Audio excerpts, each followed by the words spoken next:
నువ్వు మేడిగడ్డను 20 నెలలైనా రిపేర్ చేస్తలేవు. ఇలా కూలింది 2 పిల్లర్లు మాత్రమే, అవి కుంగినాయి గంతే. కానీ వీళ్ళ మెదడు మొత్తం కూలింది.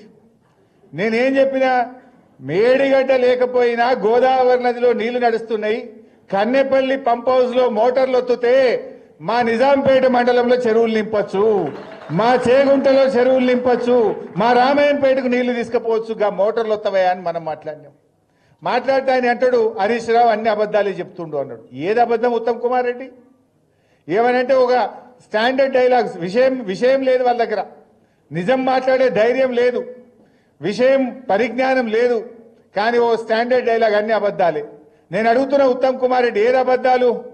శ్రీశైలంలో వరద వచ్చి 36 రోజులైంది, అబద్ధమా?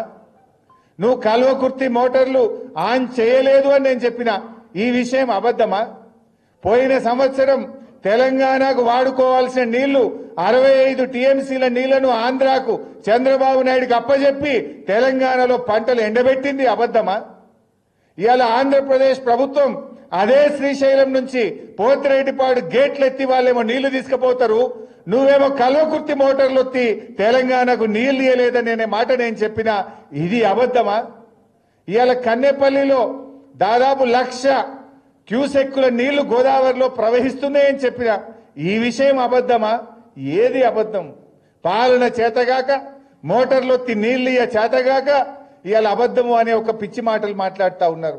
దమ్ముంటే బహిరంగ చర్చకు రా, ఏడ మాట్లాడదామో మాట్లాడదాం. 1,00,000 క్యూసెక్కులు గోదావరిలో వారేది నిజం కాదా?